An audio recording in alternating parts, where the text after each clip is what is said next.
Assalamualaikum warahmatullahi wabarakatuh. Selamat pagi dan selamat bergabung insan produktivitas dimanapun Anda berada. Alhamdulillah pada pagi hari ini kita dapat bergabung kembali dalam acara podcast Produktivitas Jakarta dengan tema Green Productivity sebagai sarana transformasi ekonomi hijau Jakarta. Dan alhamdulillah kami kedatangan tamu yang luar biasa di studio P3D DKI Jakarta. Ada Prof. Juniati Gunawan sebagai Kepala Trisakti Sustainability Center. Lalu ada Pak Leo sebagai salah satu tim ahli Green Productivity. Lalu ada Pak Ajen sebagai manajer sertifikasi dari PCAP Indonesia. Nanti biar beliau menjelaskan apa itu PCAP Indonesia gitu ya. Lalu ada Pak Rizky, HSE spesialis dari TV One. Betul ya Pak Rizky ya. Alhamdulillah. Bagaimana Bapak Ibu sekalian perjalanan ke sini? Lancar? Lancar. Alhamdulillah ya. Tidak ada hambatan berarti ya. Lumayan macet tapi Pak. Lumayan macet. Akhir-akhir ini lumayan padat Iya, ya. iya, betul sekali, Prof. Tapi alhamdulillah kita bisa berkumpul Alhamdulillah, di iya. pagi hari ini. Dan insan produktivitas dimanapun Anda berada, alhamdulillah kita akan membahas satu tema yang cukup krusial dan cukup menarik, yaitu tentang green productivity. Dan mungkin Bapak Ibu di luar sana bertanya-tanya, apa sih itu green productivity dan lain sebagainya. Tapi sebelum itu, mari kita perkenalkan para narasumber untuk bisa memperkenalkan diri dulu nih secara singkat dan aktifnya sebagai apa saat ini. Silakan Prof. Jini dulu. Baik, terima kasih Mas Cahyo. Assalamualaikum warahmatullahi wabarakatuh. Selamat pagi dan salam sejahtera untuk kita semuanya. Oke, saya ini dosen Mas di Universitas Trisakti yang kebetulan dipercaya untuk menjadi Kepala Trisakti Sustainability Center. Trisakti Sustainability Center atau TSC ini adalah pusat excellent, pusat unggulan ya, di mana kami membantu banyak perusahaan-perusahaan, pemerintah, dan juga banyak institusi lain dalam mengembangkan kinerja keberlanjutannya. Nah, kinerja keberlanjutan tentu sangat erat dengan green productivity. Ya, kinerja keberlanjutan ini bagaimana mereka bisa melakukannya dengan baik, kemudian menyampaikannya karena kita mesti sharing ya di dalam laporan, dan juga bagaimana benar-benar melakukannya, mengimplementasikannya. Nah, di dalam Trisakti Sustainability Center, kami juga punya pusat unggulan-unggulan lain di bawah Universitas Trisakti. Nah, saat ini kami juga banyak membantu kementerian dalam memformulasikan baik peraturan, kebijakan, maupun beberapa inisiatif-inisiatif terutama untuk mendukung Indonesia menuju net zero carbon. Terima kasih. Oke, luar biasa. Jadi kita nggak salah pilih narasumber ya Bapak Ibu semua. Prof. Jini sudah menjelaskan ekspertis beliau seperti apa. Silakan Pak Leo. Baik, terima kasih Pak Cahyo. Ya. Perkenalkan nama saya Leonard Panjaitan. Latar belakang saya adalah seorang praktisi dari korporasi ya di lembaga keuangan sejak tahun 97 sampai 2020. Terlibat aktif di dunia produktivitas sejak 2006 ya. Kami dulu menyebutnya sebagai manajemen continuous improvement ya, continuous improvement management. Terlibat di dunia sustainability secara resmi sejak tahun 2008 sampai sekarang tak terputus.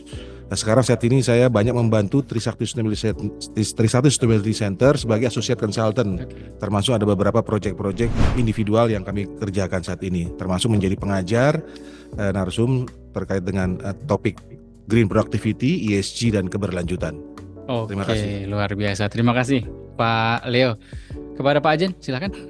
Ya, terima kasih Mas Cahyo. Jadi perkenalkan saya Ajen Kurniawan. Saya sampai dengan saat ini bertugas sebagai aparatur sipil negara di Kementerian Ketenagakerjaan di Direktorat Bina Peningkatan Produktivitas dan juga diamanahkan sebagai manajer sertifikasi dari Professional Certification Agency for Productivity, atau kita bisa bilang Bapak Ibu sekalian ini adalah satu lembaga sertifikasi profesi yang sifatnya internasional dan sudah terakreditasi dari ASEAN Productivity Organization. Jadi dalam perjalanannya di 2019 diamanahkan untuk dibentuk LSP tersebut, kemudian di 2023 kami diakreditasi dan sampai dengan saat ini kami sudah alhamdulillah bisa mensertifikasi Certified Green Productivity Specialist yang mungkin nanti kita juga akan bahas dan diskusikan bersama dengan bantuan dari Prof. Juni, kemudian Pak Leo dan teman-teman dari P3D Jakarta. Alhamdulillah runningnya sertifikasi untuk Green Productivity Specialist ini kedepannya pasti akan membuat Indonesia bisa lebih produktif dan bagaimana kita juga bisa memperkenalkan konsep ekonomi berkelanjutan utamanya nanti di Jakarta. Terima kasih Mas Cahyo. Terima kasih Pak Ajen. Pak Rizky, silakan. Baik, terima kasih atas waktunya. Nama saya Muhammad Rizky Ramadan. Saat ini saya bekerja di TV One sebagai HSE spesialis. Untuk latar belakang pendidikan saya, yang pertama teknik lingkungan, yang kedua teknik industri, di mana pasca 2010 saya memulai di area safety dan environment. Jadi tepat sekali dari 2010 sampai sekarang saya bergelut di bidang safety dan lingkungan. Sehingga pada ujungnya saya diberikan informasi amanah mengenai green productivity, di mana hal itu sangat baik bagi perusahaan yang saat ini saya berada untuk melaksanakan efisiensi dan efektivitas dalam hal mengoptimalkan dampak-dampak yang bisa kita manfaatkan sebagai hal positif itu. Demikian, Pak. Oke, Pak Rizky ini sepertinya biasanya di belakang layar, sekarang kita ajak di depan layar nih. Beliau dari TV One ya, Bapak Ibu sekalian, dan mohon maaf nih Pak Rizky kalau setting kami masih setting amatir ya Pak, karena beliau pasti lebih advance dan lain sebagainya. Alhamdulillah, dan ingin kami sampaikan juga Bapak Ibu sekalian, pendaftar dari podcast kita ini sudah cukup banyak ya, sepertinya dari Sabang sampai Merauke, walaupun ini judulnya untuk Jakarta gitu ya, tapi ternyata yang tertarik untuk mengikuti podcast ini sangat banyak gitu kan. Dan alhamdulillah juga sebetulnya Kepala P3D sangat ingin sekali bergabung dengan kita pada pagi hari ini, tapi beliau ada agenda lain yang harus dilakukan gitu kan. Beliau sudah menyiapkan sambutan untuk kita semua dalam podcast pada pagi. Bismillahirrahmanirrahim. Assalamualaikum warahmatullahi wabarakatuh. Selamat pagi, salam sejahtera untuk kita semua. Yang saya hormati para narasumber kegiatan podcast Green Productivity pagi ini. Saya sapa ada Prof. Juniati, ada Pak Leo, ada Pak Aceh, dan juga Mas Riza. Terima kasih sudah memberikan dukungan untuk kegiatan podcast kita pagi ini. Saya juga ingin menyapa segenap insan produktivitas yang telah bergabung dalam kegiatan podcast pagi ini. Terima kasih sudah berkenan hadir dan berinteraksi bersama kita melalui kegiatan podcast ini. Mudah-mudahan kegiatan ini nanti bisa menambah wawasan kita semua, saling memperkaya pengetahuan dan pengalaman yang mudah-mudahan bisa kita gunakan sebagai amunisi untuk mendorong pengembangan green productivity ke depan. Bapak Ibu sekalian yang saya hormati, kegiatan podcast ini sebenarnya merupakan refleksi dari strategi P3D dalam mendorong peningkatan produktivitas di Jakarta. Dan karena Jakarta ini sudah mendeklarasikan diri sebagai kota global, di mana di dalamnya perlu mengangkat isu-isu tentang green industry, konsep-konsep berbasis industri hijau. Karena itu kemudian kami juga mencoba mendorong dan mendukung terwujudnya strategi itu melalui kegiatan pelatihan maupun bimbingan konsultasi green productivity. Nah, salah satu media yang kita gunakan tentu podcast ini. Yang harapan kita melalui podcast ini kita bisa menjangkau banyak stakeholders ya, dan kemudian juga akan lebih mudah karena dapat diakses dari manapun dan kapanpun. Nah, dengan strategi itu kita harapkan akan muncul nanti kolaborasi dan kerjasama dari berbagai sektor untuk bisa mendukung atau mendorong progres dari pengembangan green productivity di Jakarta. Seperti kita tahu, konsep green productivity ini tidak mungkin bisa dilakukan sendiri, tetapi pasti akan membutuhkan kerjasama. Ambil contoh DKI ketika akan melakukan pengelolaan sampah yang mungkin itu satu sektor industri sendiri ya, itu tidak mungkin mengandalkan katakanlah stakeholder di DKI saja. Kita perlu dukungan dari Bekasi untuk TPA. Begitu juga dengan kegiatan-kegiatan yang lain, taruhlah misalnya kegiatan LRT yang menggunakan industri berbasis non-fuel ya, karena menggunakan listrik. Interkoneksi, kolaborasi dari berbagai stakeholder itu lintas sektor, lintas bidang, dan lintas wilayah. Karena itu kemudian sangat penting untuk menggarisbawahi kolaborasi ini dalam kegiatan pengembangan green productivity. Nah, saya berharap dalam forum ini nanti bagaimana hal-hal penting tadi dapat kita sama-sama artikulasikan, didiskusikan, sehingga dapat kita himpun menjadi kekuatan bersama mendorong transformasi Jakarta menuju kota industri hijau. Dan kita berharap tentu saja dengan itu para stakeholder terkait juga akan bersama-sama menjadi bagian dari proses itu dan tentu akan terlibat dan tumbuh bersama Jakarta membangun industri hijau.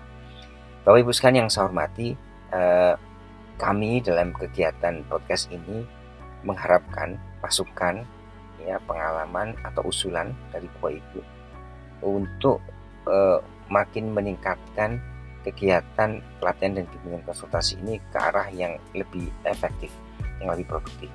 Kami menyadari di P3D ini banyak keterbatasan sumber daya, dan tentu dengan bertemu Bapak Ibu, mungkin di antara Bapak Ibu ada yang sudah memiliki pengalaman menerapkan green productivity atau bisa dijadikan sebagai center of excellence yang bisa menjadi rujukan yang bisa mendukung kegiatan kita, misalnya untuk menjadi host bagi katakanlah study visit atau sebagai tempat yang bisa kita jadikan benchmark untuk mengembangkan green productivity. Nah, dengan dukungan-dukungan semacam itu, maka sekali lagi gerakan green productivity ini bisa menjadi gerakan bersama yang kemudian bisa berjalan dengan efektif dan tepat sasaran. Bapak Ibu sekalian, demikian yang mungkin bisa saya sampaikan. Sekali lagi saya mohon maaf tidak dapat membersamai Bapak Ibu semua secara langsung dalam kegiatan ini, karena pada saat yang bersamaan saya harus melaksanakan tugas ke Pulau Seribu. Tapi sekali lagi saya berharap hal itu tidak mengurangi semangat kita bersama untuk menjadikan kegiatan pagi ini pertemuan atau kegiatan yang mampu menghasilkan insight, pemahaman, dan juga isu-isu yang bisa kita olah lebih lanjut sebagai isu bersama untuk semakin mempromosikan green productivity di Indonesia dan khususnya di Jakarta. Demikian kurang lebihnya, mohon maaf. Selamat berdiskusi dan mudah-mudahan Tuhan mencatat kegiatan kita pagi ini sebagai keberkahan bagi kita semuanya. Assalamualaikum warahmatullahi wabarakatuh. Waalaikumsalam warahmatullahi wabarakatuh. Terima kasih kepada Bapak Muhammad Sani Anafari yang sudah memberikan sambutan untuk acara podcast pada pagi hari ini. Baik Bapak Ibu sekalian, kalau kita bicara tentang green productivity, terkadang mungkin masih banyak orang yang belum paham. Bahkan ketika bicara tentang productivity saja, masih banyak yang belum paham. Nah, kira-kira green productivity itu apa sih, Prof? Oke, kita nggak usah pakai teori ya Mas Yes, Satyo, yang gampang aja. Yang namanya produktif artinya enggak duduk diem, gampangnya gitu, ya kan? Aktif, produktif ya aktif. Nah, yang sulit sekarang itu boro-boro aktif, motivasi aktifnya tuh nggak ada. Oke. Jadi nomor satu, bicara mengenai productivity, setiap seorang harus punya motivasi untuk melakukan sesuatu. Kalau nggak Melakukan termotivasi sesuatu. gimana, Prof? Nah, itu dia Mas Anjen. Kalau nggak termotivasi, gimana bisa dibilang aktif dan produktif? Iya. Nah, berarti nomor satu kan memang dari individunya ya Mas Anjen ya, Bapak semua ya. Iya. Kalau aktif tuh bangun tidur langsung mikir saya mau ngapain itu sebetulnya adalah berkarya. Iya. Berkarya untuk orang lain, bukan untuk diri kita sendiri ya. Ya. Pasti ada hikmahnya, berkah yang kita berikan ke orang lain. Itu dulu. Terus setelah ada motivasi, aktif. Ya. Aktif itu sudah merupakan produktif. Ya. Tetapi ada komanya nih. Ada komanya. Kalau produktif tetapi tidak mempunyai dampak, itu namanya tidak efektif. Nah, produktifnya sibuk sana sini ya, kelihatannya rame banget, tapi nggak punya apa-apa hasilnya. Nah, ini salah juga. Jadi bisa dibilang antara kerjasama apa sama-sama kerja gitu Nah. ya, Prof. Aduh. Wah, ini Iya. perbedaannya Iya, besar iya. ya, Prof ya. Betul. Menarik. Terus yang kedua Iya. apa nih, Prof? Ada istilah yang pengacara itu kan, Iya. ya pengangguran tapi banyak Pengacara. Ya, ini Iya, rasanya iya. bukan productivity Iya, dong iya. ya. Jadi aktif tapi punya impact. Impactnya Oke. tentu bermanfaat untuk semua orang Iya. ya. Nah, ditambah dengan green, gampang. Green itu kan berarti kita concern ya, care terhadap lingkungan. Oke. Yang kita lakukan tetap harus membangun produktif, tapi ingat, bisa nggak kita terus melakukan activity tinggi tetapi kerusakan lingkungan ditekan. Oke. Ya, ini eksponennya kan harus diperhatikan Iya, sekali. iya. Ya, itulah yang kita bicara nanti menuju pada green economy. Oke. Ekonomi tetap berjalan, tetapi lingkungan jangan dirusak dong. Kalau dirusak bagaimana kita mau aktif, bagaimana kita mau hidup? Itu adalah sesuatu yang sangat mendasar toh Bapak-bapak semua. Nah, ini yang harus kita kembangkan. ya. Jadi cara pikir kita nggak cuma satu, tapi memikirkan banyak hal terintegrasi. Jadi green productivity adalah, gampangnya adalah kita terus melakukan pembangunan, melakukan kegiatan secara produktif yang berdampak positif terhadap manusia Oke. dan lingkungan. Gampangnya gitu, Mas Oke, Rio. jadi kita tetap membiarkan Iya. ekonomi tumbuh, tapi tidak meninggalkan, jangan sampai ada dampak lingkungan yang besar kepada Iya. negara kita, gitu kurang lebih Prof ya. Ah, Betul, harus dikelola. Iya. Jangan ugal-ugalan gitu Prof ya. Nah, suka sendiri ya, nggak bisa. Iya, Jadi iya, nggak boleh ada sesuatu yang diutamakan duluan. Iya. Semua mesti seimbang Oke. jalannya. Oke. Memperhatikan semua hal secara komprehensif. Oke, luar biasa. Kalau dari Pickup sendiri nih, Pak Ajen, green productivity apa sih yang saat ini sedang digaungkan oleh Pickup saat ini? Oke, jadi gini ya, tadi menyambung Iya. apa yang disampaikan oleh Prof. Iya. Juni ya Mas Iya. Cahyo. Ini Iya. benar sekali kalau Iya. kita sekarang bicara bahwa human ini bergeser, harusnya nggak cuma bicara resources lagi, Iya. Oke. tapi sebagai capital. Oke. Kalau kita bicara sebagai capital, berarti ini kita harus memperlakukan human atau manusianya ini sebagai aset. Oke. Dimulai dengan kesadaran. Jadi dengan kesadaran yang ada terkait dengan productivity, kita juga harus tahu seberapa besar sih effort kita, Mhm. kemauan kita, Mhm. sudah aware belum dengan diri kita sendiri dulu. Mhm. Nah, Karena dimulai dari diri kita sendiri ya Prof ya. betul sekali. Ya bapak-bapak sekalian. Karena nggak, kalau dimulai dari diri kita sendiri, kita nggak akan pernah tahu kita ini siapa. Iya. Gimana kita mau jadi capital, mengupgrade diri kita, upskilling ataupun reskilling. Karena Iya. sekarang kalau kita melihat data yang juga kemarin saya sempat baca dari World Economic Forum untuk penciptaan lapangan kerja baru. Ini ternyata lebih banyak pekerjaan lama yang hilang, tapi pekerjaan baru yang ada ini hanya sedikit yang tumbuh. Oke. Ditambah kalau dengan data tingkat bagaimana sekarang Indonesia ini bisa menelurkan banyak sarjana dari tingkat pendidikan yang ada ataupun dari tingkat pendidikan yang katakan levelnya mungkin di bawah S1, itu juga dengan lapangan kerja yang tersedia ini akan sangat sulit. Jadi Oke. ini salah satu solusi sebenarnya Mas Cahyo. Kalau kita berbicara tentang green productivity, akan ada banyak job atau pekerjaan baru yang tumbuh. Iya. Nah ini Iya. di situ yang kita gaungkan dari Pickup, bahwa dengan sertifikasi Green Productivity Specialist ini, dibantu dengan teman-teman yang ada di sini semua, nanti kita harapkan juga teman-teman yang ikut podcast ini mulai aware ya, Iya. bahwa tadi yang disampaikan oleh Prof Juni, wah ini produktif nih. Iya. Tapi kalau kita bicara tentang yang green, kita mulai dari diri kita sendiri aja. Contohnya yang paling kecil adalah makan, misalkan. Kan kita banyak nih makan ngambil terlalu banyak, entah dari nasinya, entah dari lauknya, ternyata sisa. Oke, kalau misalkan sampah itu nanti masih bisa dimanfaatkan. Karena kalau misalkan sampah organik itu masih bisa dikelola dengan baik. Tapi yang Betul. non organik seperti apa? Kesadarannya kita bisa mulai. Misalkan kita meeting, ada sampah plastik dari botol minuman. Kalau nggak ada tempat sampah, ya kita bawa dulu aja. Seperti itu. Itulah yang dimaksud dengan capital. Kita harus aware diri kita sendiri itu menumbuhkan habit seperti apa. Dan seorang green productivity specialist ini nantinya dia harus memiliki mindset bahwa menjaga ekonomi berkelanjutan tetap tumbuh, tapi mereduksi atau kita meminimalkan resiko yang ditimbulkan atas kerusakan lingkungan. Itu Mas. Oke, baik. Kita akan bahas lebih detail terkait sertifikasi nih Pak Ajen ya. Tapi kita lanjutkan dulu yang lain nih. Nah, Pak Leo nih kan sudah banyak berkolaborasi juga sama kita kan, terjun ke lapangan, melihat berbagai industri dan lain sebagainya. Sebenarnya kira-kira apa sih tantangannya dari industri-industri yang ada di Indonesia itu untuk bisa menjalankan atau menerapkan green productivity ini? Oke. Iya. Jadi gini, terima kasih pertanyaannya. Jadi green productivity kita letakkan dalam kerangka ekonomi hijau ya. Oke. Sesuai dengan konteks podcast kita pagi ini. Nah, ini kan penyelenggaranya kan P3D. Kalau kita bicara konteks ekonomi Indonesia, ekonomi hijau, berarti kita bicara dulu dari sisi besarannya, GDP. GDP Indonesia berapa tahun 2024 berdasarkan data BPS itu kan 22.000 triliun, 22.139 triliun kalau nggak salah ya. Nah, di GDP atau PDB regional Jakarta 3.400 triliun 2024 data BPS. Berarti kontribusi Jakarta terhadap GDP nasional Indonesia hampir 17%, 16,6%. Ya, 3.400 dibagi 22.139 triliun. Ya, itu udah suatu modal besar. Bahwa kita tuh underlying-nya ekonomi Jakarta itu sudah patut dan sudah seharusnya menerapkan ekonomi hijau dalam kaitan dengan GP. Nah, GP sendiri kalau kita letakkan dalam ekonomi hijau itu ada dua pendekatan. Satu, GP-nya itu Green Productivity itu sebagai project. Oke. Ya, proyek yang dijalankan oleh project developer atau investor atau pengusaha atau korporasi. Kedua, GP sebagai tadi disebut oleh Pak Ajen dari Pikep Indonesia dari Kemnaker sebagai profesi, Oke. yaitu ahli atau spesialis produktivitas hijau Oke. atau spesialis produktivitas ya.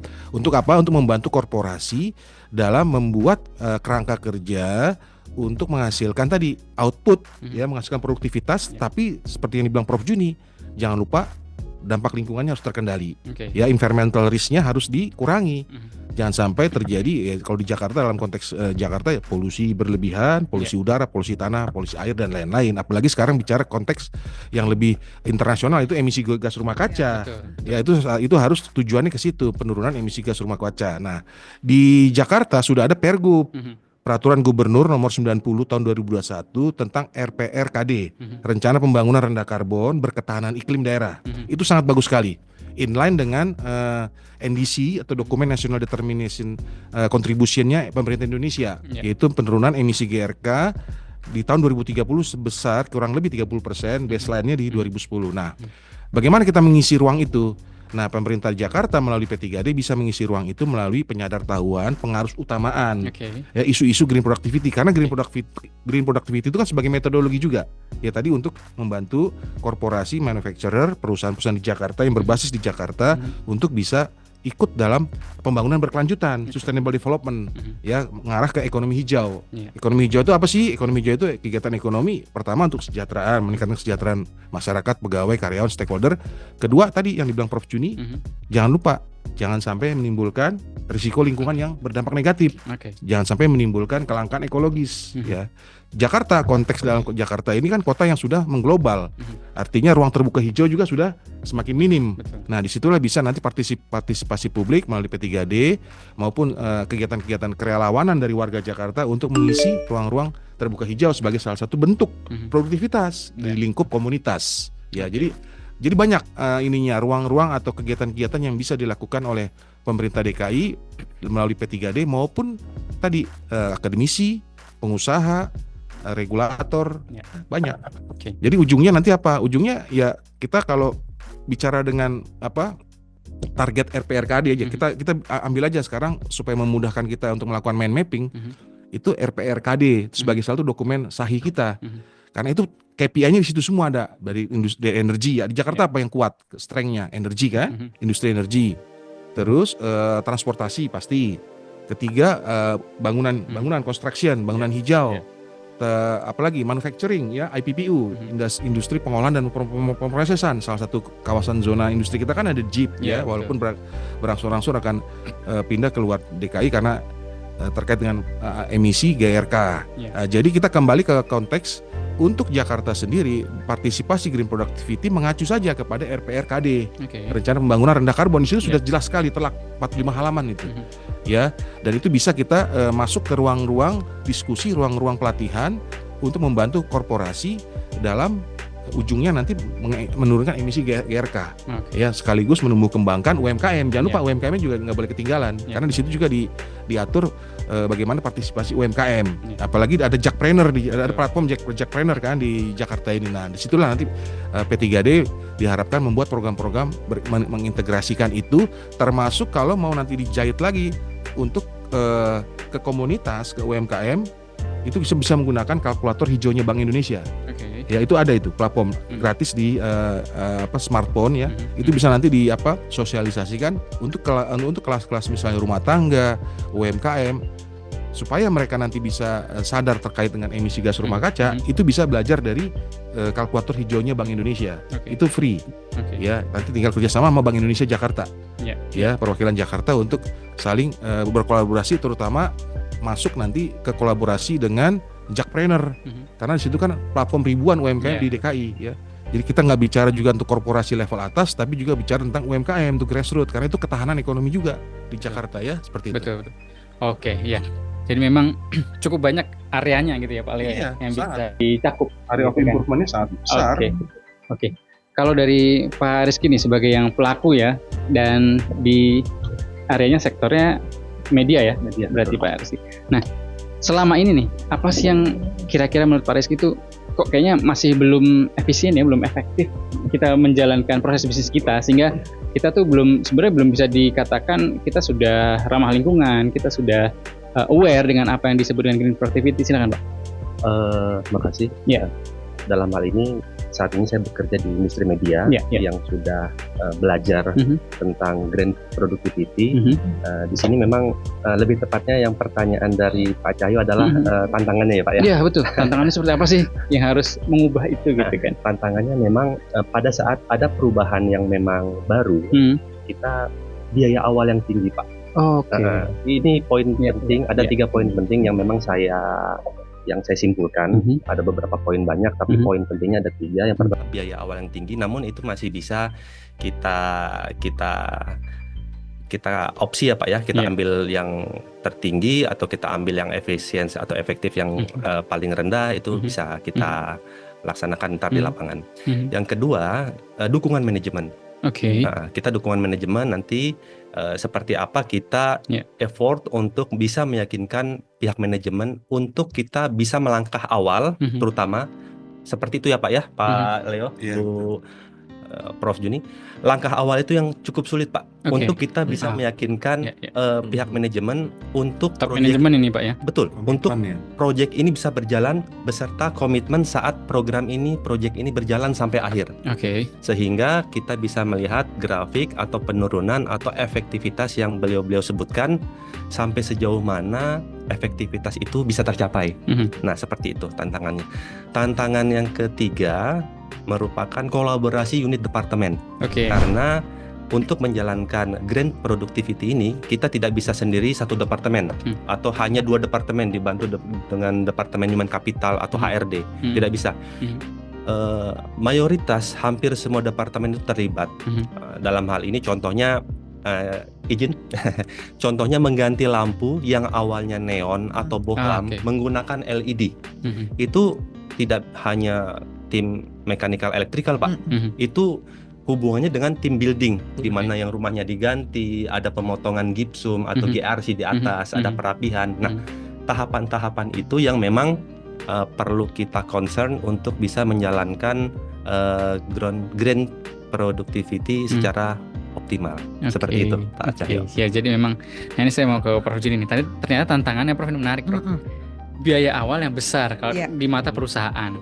Terus komitmen manajemen. Kalau dari kacamata Prof Juni kira-kira gimana sih supaya awareness itu bisa meningkat gitu ya? Mas Cahyo, kita bicara mengenai green atau productivity atau sustainability itu sangat luas. Ya, sekarang saya mau kembali ke awal yang rootnya ya, yaitu dasarnya. Sebelum masuk ke biaya, nomor 1 ngomong productivity lagi ya. Budaya kita harus diubah. Budaya apa? Budaya malas. Itu dulu. Kalau budaya malas tidak berubah, ngomong apapun sulit. Ya. Tadi Mas Rizky sudah menyatakan lampu diganti segala macam. Saya pernah ke sebuah gedung besar yang platinum, yaitu mendapatkan green building platinum. Semua lampu nggak ada yang matiin. Padahal siang buat apa? Punya green building. Nah ini sekali lagi tidak ada yang peduli, tidak mau melakukan sesuatu, tangan sama kakinya entah kemana, ya. Padahal otaknya ngerti banget green building apa semua pinter. Kita sekarang udah nggak bisa melawan teknologi. Pinteran kita udah kalah semua. Tetapi apa yang kita bisa transferkan? Pengalaman, ya, humanity, ya, dan budaya. Jadi jangan malas. Itu nomor 1 dulu, ya. Sekarang bicara mengenai productivity kalau dihubungkan dengan biaya. Biaya itu kan ada ukurannya dan bisa dihitung ya. Kalau pertamanya tinggi, terus bayar listriknya berapa? Dihitung. Makanya cara pikirnya jangan pendek. Cara pikirnya mesti panjang productivity itu, apalagi bicara mengenai green, karena semua nanti sumbernya adalah sustainability, ya, keberlanjutan. Gak bisa kita mengambil suatu keputusan dengan jangka waktu yang pendek, apalagi mindset yang selalu berpikir. Nah, tadi Mas Riki bilang pimpinan, Nah, saya ini cuma jadi pimpinan paling 3 tahun, 5 tahun, habis itu ngapain saya pikirin. Nah, ini dia, ini mindset yang menurut saya harus diubah banget nih pimpinannya, ya. Bisa nggak sih memberikan legasi yang memang benar-benar jangka panjang dengan ketulusan hati bahwa apapun yang dilakukan sekarang tuh berdampak panjang. Jangan hanya memikirkan KPI-nya pemimpin hanya jangka waktu itu saja dong. Betul. Ya. Jadi sekali lagi balik lagi ke manpower kita. Ya, dari awal dididik jangan malas. Penyebab kemalasan kalau saya perhatikan sekarang ini antara sedih dan seneng ya Mas, dengan teknologi yang luar biasa, bener kan ya Mas Ajen ya? Teknologi luar biasa, seneng, yes, kita banyak terbantu. Tapi sedihnya juga banyak sekali yang addicted. Ya, sehingga boro-boro mau produktif, waktunya semuanya udah ke teknologi yang tidak produktif. Jadi teknologi dipakai untuk yang tidak produktif, ini kan sangat menyedihkan. Ujungnya budaya malas lagi nih tenaga kerja kita. Bagaimana kita punya tenaga kerja? Saya bergaul dengan mahasiswa-mahasiswa setiap hari ya, ketemu mereka, berhubungan, ngobrol, teaching lah, segala macam. Sangat prihatin kalau melihat mahasiswa yang memang konsentrasi aja itu hanya 2 menit. 2 menit sulit konsen. Kenapa? Tangannya pegang HP terus. Padahal mereka anak yang pintar ya, cerdas, cepat sekali dengan teknologi. Cuman sekali lagi, budaya malas, budaya addicted teknologi yang tidak produktif, ini menurut saya bottom line yang harus diubah dulu sebelum kita ngomong yang lain-lain. Ya. Maka kalau pemimpin sekarang itu, mohon maaf yang sebesar-besarnya, susah diubah, ayo mikirin pemimpin masa depan dong. Lah siapa? Anak-anak muda ini kan akan jadi pemimpin masa depan kan? Ubah dari sekarang. Ngurusin yang masih mau diubah deh. Yang nggak mau diubah ya udahlah, mau bagaimana lagi. We don't waste our time. Karena waktu itu juga waste, ya kan? Nah, itu menurut saya. Ya. Jadi kembali lagi ke mindset, mikirin biaya juga jangan jangka pendek, mikirin kepemimpinan juga jangan jangka pendek ya. Ada legasi yang kita lakukan itu dengan tulus hati dan mampu membentuk budaya produktivitas. Jadi working with heart ya Prof ya. Jadi jadi kalau sekarang itu orang kan yang penting selesai. Tapi tidak memikirkan dampaknya apa ke depan dan bagaimana keberlanjutannya ke depan. Jadi salah satu yang mungkin harus kita kuatkan ya. Dan alhamdulillah di P3D sendiri kita menerapkan atau menyelenggarakan salah satu pelatihan yang juga Prof Juni, Pak Leo, Pak Ajen dan Pak Rizky terlibat gitu ya, pelatihan Green Productivity. Yang karena memang kita melihat bahwa ini sudah dibutuhkan. Ini sangat dibutuhkan karena apalagi Jakarta menuju kota global nih Prof. Jakarta menuju kota global, dunia berubah begitu cepat gitu kan, teknologi, lalu lingkungan yang juga harus kita perhatikan. Kalau kita tidak bergerak ke arah sana, kita akan semakin lama semakin tertinggal pada akhirnya gitu kan. Nah, ini yang mau saya tanyakan nih ke Pak Ajen ya. Kita kan juga bekerjasama nih dengan Kemnaker, dengan PIKEP Indonesia terkait pelatihan Green Productivity. Sejatinya pelatihan ini apa sih? Atau misalkan frameworknya seperti apa yang disediakan oleh EPO dan lain sebagainya. Silakan Pak. Terima kasih Mas. Ini menarik ini. Tadi melanjutkan juga apa yang disampaikan oleh Prof Juni, Pak Leo sama Pak Rizky juga ya. We cannot jump into conclusion Mas. Betul. Jadi kita nggak bisa langsung loncat begitu aja bahwa menyimpulkan ini harus begini, ini harus begitu. Tapi di situ ada proses.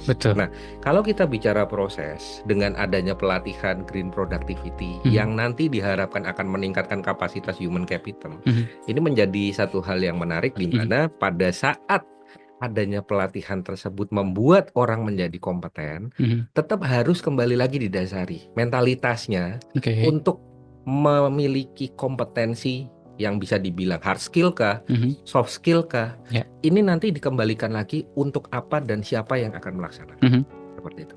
Karena mungkin ada satu bisa kita bilang hal yang kita sama-sama tahu bahwa kita kalau bikin pedang, Bapak Ibu, itu kita jangan lupa bikin gagangnya. Karena Oh. gagang ini yang paling penting. Iya, iya, Saya betul, betul. ibaratkan Betul, betul. Setuju, setuju. pedang ini adalah ilmunya. Iya. Seberapa tajam pun itu, tapi kalau tidak kita asah, kita buatkan gagangnya yang tepat atau hatinya Iya. Mhm, mhm. ini, Mhm. maka kita akan terluka memegang pedang itu. Betul. Begitu juga yang terjadi dengan green productivity. Katakan kita memiliki satu skema dari EPO yang memang secara menyeluruh ini sudah diakui di 21 negara anggota. Mhm, Kita buatkan pelatihannya, Mhm. kemudian kita lakukan sertifikasinya. mhm, Tapi apabila di situ juga kita tidak bisa berkolaborasi, contohnya misalkan mhm. tidak ada link and match antara kebutuhan pekerjaannya dengan Mhm. pelatihan yang kita tawarkan, Ya. itu akan sangat sulit sekali, Betul. Bapak dan Betul. Ibu. Seperti itu yang pertama. Kemudian yang kedua, pada saat kita bicara tadi yang disoroti oleh Prof Juni juga, Mhm. ini sangat berkaitan erat dengan konsep green, Mhm. sustainability. Yes. Ya. Harus sustain, Bapak Ibu sekalian. Ya. Dan ini mungkin juga didengarkan oleh teman-teman semua di podcast ini yang sedang live, bahwa Mhm. dengan kita bicara sustainability, bagaimana caranya kita sebagai seorang yang disertifikasi ini juga kita memiliki etika. Oke. Ada moralitas di situ, bahwa kita membuat satu produk atau kita menjalankan satu produk, ya kembali lagi ke kita. Mhm. Kita sudah aware belum dengan produk itu? Kalau kita sendiri nggak aware, terus kita mau ngajarin orang lain, Mhm. kan orang lain akan ketawa dong. Ya, Loh, betul. kamu cuma megang sertifikat sebagai seorang certified green productivity specialist, tapi kamu sendiri nggak menjalankan. Ya. Ya. Maksudnya Perilakunya apa? ya. Perilakunya. Oke. Kembali lagi ke baseline dari productivity adalah Oke. productivity ini adalah attitude of mind Mhm. atau pinnacle head. Ya. Jadi secara filosofis kalau kita bilang hari ini harus lebih baik dari hari kemarin dan hari esok harus lebih baik dari hari Mhm. ini, ya kita lakonin dong. Mhm, mhm. Masa nggak kita lakonin? Walk the talk lah ya. Walk the talk. Oke. Nah, seperti itu, betul. Oke. Saya tambahkan sedikit Silakan, lagi silakan, ya. Bro. Silakan, silakan. Certified productivity, Mhm. green productivity yang diberikan oleh Kemenaker ini, Ya. ini sangat unik, Mas Cahyo. Oke.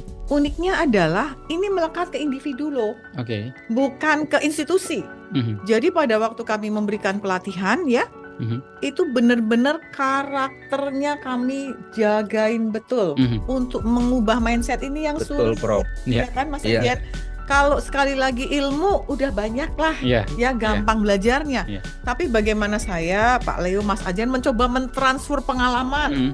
mentransfer motivasi. Waduh, ini berat banget ya. Ya. Mencoba membukakan mereka karena biasanya pesertanya kebanyakan dari UMKM Oke. ya, Oke. yang mereka sangat mengerti, tetapi itu mental blocknya sungkan, Oke. nggak enak hati, mau nanya ini, nah kayak gitu jadi nggak maju. Mhm. Itu kami harus bener-bener train banget ya, Hmm. train banget untuk motivate mereka mencoba bertanya. Karena kalau mereka disertifikat ya, disertified, ini Hmm. certifiednya kompetensi loh ya, Ya, betul. bukan sertifikasi yang punten abal-abal. Ya, bukan kaleng-kaleng lah ya, Prof, ya. Sertifikasi, Heeh. hanya ikut attendance, Iya, iya.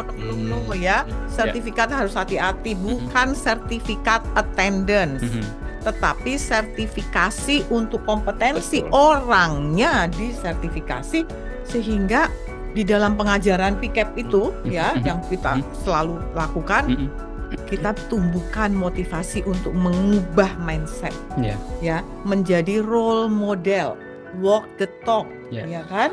Dan mereka memahami sesuatu ilmu yang memang bisa diimplementasikan ke mereka, bukan ilmu yang ngawang-ngawang. Ya, Ya, betul. ya. Ini penting sekali, Betul, betul. ya. Saya mencoba, Mas Cahyo, Mhm. ini punten bapak-bapak ya, Mhm. mencoba untuk menulis satu buku, Oke. ya, dengan ilmu sustainability yang luar biasa. Mhm. Buku yang saya tulis itu saya mencoba yang gampang Oke. banget menuju Indonesia yang berkelanjutan. Oke. Ya. Gampang banget. Sampai ada referensi teman saya yang jago nulis ngomong, bagaimana seorang profesor mencoba menulis buku yang gampang. Oke. Karena sasarannya adalah mahasiswa generasi muda untuk menggugah semangat mereka bahwa aspek sustainability itu di segala aspek Betul. yang didasari oleh kemauan untuk berkarya Betul. di semua bidang. Betul. Nggak ada bidang ini, itu, nggak ada. Semua bidang berkarya. Mhm. Nah, monggo, ini mudah-mudahan buku ini benar-benar bisa menjadi impian saya ya, ingin menunjukkan, yuk kita sama-sama bangun Indonesia yang Oke. berkelanjutan. Oke. Ya. Jadi memang membumikan kata-kata sustainability itu tidak mudah ya Prof ya. Karena orang berpikir Betul. apa sih, terus mungkin itu kerjaannya korporasi besar gitu kan dan lain sebagainya. Padahal semua pihak harus terlibat di sana gitu kan pada akhirnya. Ya, membumikan itu luar biasa banget ya. Betul. Membuat teori itu berbunyi. Iya, Iya. betul. Teori nempel. Jadi bukan ilmu langitan Prof ya. Betul. Iya. Harusnya aplikatif gitu kan. Iya, betul sekali. Oke. Nah, ini menarik nih. Tadi ada kata-kata terkait link and match nih Pak Leo nih. Yes. Dan Pak Leo kan sudah lama ya berkecimpung di dunia industri. Link and match ketika kita akan bergeser ke ekonomi hijau, ketika green jobs mulai bermunculan gitu ya. Nah, tantangannya pasti satu, kita belum banyak memiliki SDM yang kompeten di bidang itu. Nah, kira-kira kalau dari pandangan Pak Leo nih sebagai praktisi di dunia industri, apa sih yang harus dipersiapkan dan bagaimana tahap-tahapan ke arah sana? Silakan. Pak. Oke. Iya. Pertanyaan sangat bagus sekali ya. Iya. Jadi ini terkait nanti penyiapan sumber daya manusia, Iya. tenaga kerja dan termasuk keahliannya. Iya. Jadi satu, P3D sendiri adalah salah satu institusi atau lembaga yang memang pas untuk menyediakan mengisi link and match itu. Oke. Ya. Jadi program-program green productivity itu kan sifatnya vocational ya. Oke. Dia itu bukan green productivity itu bukan pendidikan formal seperti di kampus, tapi pendidikan langsung ke teknisnya, ya, ke vokasinya atau ke langsung kepada praktek base industrinya. Betul. Ya, jadi best practice industri inilah yang memang cocok diperankan terus-menerus oleh P3D. Nah, nanti cara mengorganisirnya supaya animo dari industri, dari karyawan-karyawan di industri itu yang diundang ke pelatihannya itu, satu, ya kita harus buat pelatihan semenarik mungkin. Oke. Langsung toolsnya itu tools yang benar-benar praktikal untuk industri. Terus narsumnya juga narsum yang berpengalaman dan mengerti tentang green productivity. Dan yang tidak perlu dilupakan adalah seperti tadi dikatakan oleh Pak Ajen dengan Ibu Juni, kan sertifikasi green productivity mengarah ke individu. Oke. Ya, katakanlah perusahaan A atau pabrik A mengirim 2 calon certified green specialist, green productivity specialist. Nah, itu mengikat komitmen seperti apa? Jangan-jangan nanti mereka malah resign. Nah, itu dia. Nah, ya kan? Seperti itu. Nah, itu kan nanti jadi ada turnover pegawai kalau animonya besar sebagai mata pencaharian atau potensi jobs di masa depan untuk GPS atau nanti master GPS, kan itu kan nanti bisa terjadi turnover. Betul. Nah, sementara kan perusahaan dirugikan. Nah, bagaimana caranya supaya tetap perusahaan itu bisa tidak dirugikan atau ada manfaat, kepastian manfaatnya? Salah satunya nanti P3D atau Pemda DKI bisa berkoordinasi dengan Kementerian Lingkungan Hidup untuk memasukkan green productivity dalam salah satu penilaian di proper. Oke. Nah, karena proper kan mengarahnya ke institusi, yang dibilang oleh Profesor. Atau nanti ke ISO, ke lembaga ISO, lewat APO untuk main di level internasional, APO ke ISO, ya. Walaupun sudah ada tools seperti MFG masuk di ISO juga, tapi untuk mengikat untuk manfaatnya buat perusahaan itu, ya harus ke penilaian, penilaian yang sudah rutin dilakukan oleh pemerintah. Salah satunya kan proper yang sudah mature sudah puluhan tahun kan. Betul. Nah, itu salah satu penilaiannya kan itu sudah ada itu mekanisme untuk pengendalian dampak lingkungan, emisi karbon, ya termasuk baku mutu ambien yang lain-lain. Nah, nanti dicek juga untuk mekanisme kerjanya itu berupa green productivity termasuk keberadaan mereka yang ada di situ. Bukan hanya operator-operator yang bersertifikasi, tapi juga ada salah satu sumber daya manusia yang namanya GPS, Green Productivity Specialist. Nah, kalau itu tersedia semuanya sudah terikat satu sama lain, green productivity ini dan GPS-nya manusianya, SDM-nya nggak akan saling bergantungan. Jadi membentuk satu ekosistem yang kuat. Ya, seperti itu. Iya, jadi perlu ada kolaborasi sehingga platform ini jadi makin kuat dan tidak akan membosankan. Karena ini kan inovasi. Ya, GP ini jangan lupa ini adalah inovasi. Di situ terdiri dari lean manufacturing, Six Sigma, industrial engineering, eco design, eco mapping, teknik-teknik yang sudah ada sebenarnya, sudah berjalan di dunia ini udah puluhan tahun. Cuman sekarang dibungkus dan dikemas dengan branding yang lebih modern, manajemen modern melalui green productivity yang diinisiasi oleh APO. Karena ini kan langsung ke direct ke internasional. Betul. Jadi tindakan lokal tapi mutunya mutu global gitu loh. Itulah ini kelebihan di GP ini seperti itu ya, dan gratis. Itulah gratis. Nggak berbayar. Oke. Nah, saya ke Pak Rizky dulu nih. Pak Rizky kan yang sudah terlibat di pelatihan kita nih Pak, pelatihan dan BIMCON gitu ya. Pelatihannya kurang lebih 3 hari, lalu BIMCON-nya nanti sekitar 2 bulan ya kemarin kita ya, BIMCON-nya kalau nggak salah. Nah, dari yang sudah dilaksanakan itu Pak Rizky, apa sih yang dirasakan gitu ya sebagai yang peserta melaksanakan gitu kan? Karena kan kalau dari narasumbernya oke lah, tapi kalau dari pesertanya ini mungkin point of view-nya berbeda nih Prof. Gimana nih Pak? Betul. Oke, baik. Ya. Jadi memang yang saya sebutkan tadi di awal Ya. itu memulai pekerjaan di bidang lingkungan ya Pak, Ya. Prof. Jadi kita setidaknya sudah sedikit tahu, namun ternyata pada saat ada pelatihan GP ini, ternyata wah banyak hal yang masih belum tahu nih saya nih. Ya. Informasi dari Pak Leo, Pak Ajen, dan Prof Juni. Ternyata wah menarik banget ini GP dan bisa diaplikasikan secara konkret, secara praktis di perusahaan. Oke. Memang awalnya tantangan yang disebutkan itu terlihat serem, tapi dengan nasihat-nasihat, dengan advice instruktur yang berpengalaman seperti yang disebutkan tadi, sudah punya target-target apa yang harus kita tuju, itu menjadi mudah Prof. Seperti yang Prof bilang, asal kita punya semangat, asal kita bisa membangun budaya, kita rubah budayanya yang tadinya seperti itu menjadi seperti ini, seperti itu. Dalam hal ini sih memang butuh effort juga. Kami selaku tim atau departemen HSE untuk meyakinkan manajemen tadi untuk bisa melaksanakan proyek yang kita sudah sampaikan. Seperti itu Pak. Jadi untuk training GP sudah luar biasa tadi yang sudah disampaikan Pak Ajen dan Pak Leo. Beliau memiliki pengalaman yang sudah melalang buana, sudah luar biasa. Beliau juga membagikan informasi-informasi secara konkret penting sesuai dengan kebutuhan kami di lapangan. Dan pada saat ada kesulitan di lapangan di perjalanan, beliau juga tidak sungkan. Itu yang luar biasa yang saya tangkap banget.